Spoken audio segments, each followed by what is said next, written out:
Welcome to Satya kitchen. ఈరోజు నేను గోరుచిక్కుడుకాయ curry చేయబోతున్నానండి. ఇది రోటీ లేకైనా అన్నం లేకైనా చాలా బాగుంటుందండి.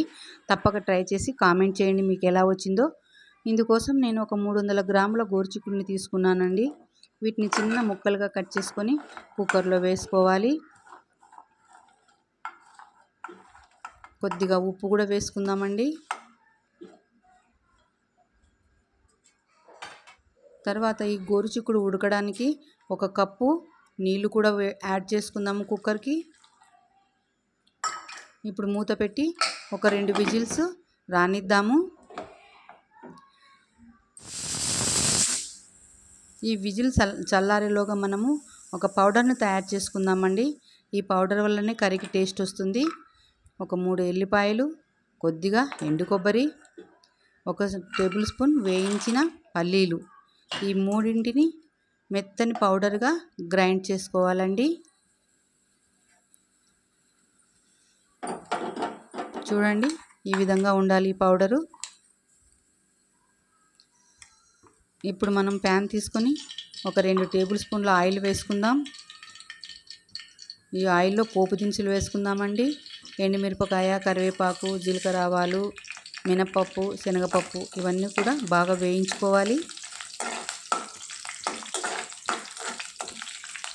ఇప్పుడు ఆనియన్ ముక్కలు వేసుకుందాము.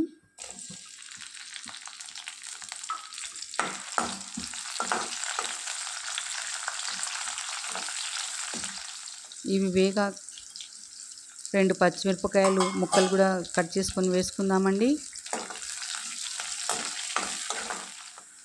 కొద్దిగా అల్లం వెల్లుల్లి పేస్ట్ వేసుకుందామండి. ఈ అల్లం వెల్లుల్లి పేస్ట్ పచ్చివాసన పోయేంత వరకు మనము మగ్గించుకోవాలి.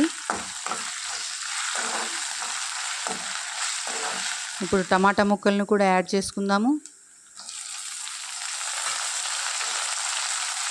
బాగా మగ్గాలండి తాలింపులో టమాటాలు. కొద్దిసేపు మూత పెట్టి మగ్గిద్దాము. చూద్దాము టమాటాలు మగ్గినాయేమో. మగ్గిపోయినాయండి. ఇప్పుడు కొద్దిగా పసుపు, కొద్దిగా కారము. ఈ కర్రీకి కారం ఎక్కువ వద్దండి. ఆల్రెడీ మనం పచ్చిమిర్చి చేసుకున్నాం కాబట్టి చూసుకొని కారం వేసుకోండి.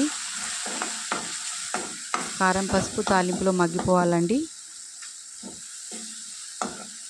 ఇప్పుడు మనము ఉడికించి పెట్టుకున్నటువంటి ఈ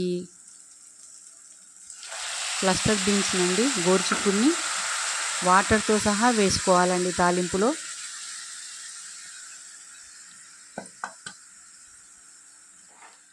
ఇప్పుడు బాగా కలుపుకుందామండి. మూత పెట్టి ఉడికిద్దాము. ఆ నీళ్ళు ఆవిరైపోయేంత వరకు ఉడికించాలండి. ఇప్పుడు కొద్దిగా ధనియాల పౌడర్ వేసుకుందాము. కొంచెం ఉప్పు కూడా వేసుకుందాము.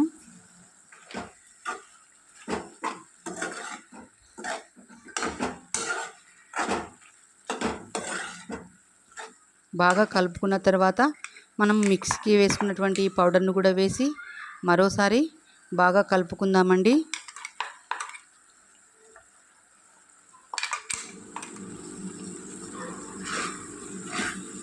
కలుపుకున్న తర్వాత ఒక సెకండు మూత పెట్టి మగ్గిద్దామండి.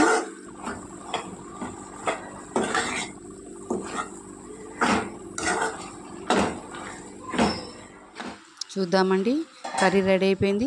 ఇది మీకు నచ్చినట్టయితే లైక్ చేయండి, షేర్ చేయండి, సబ్స్క్రైబ్ చేసుకోండి.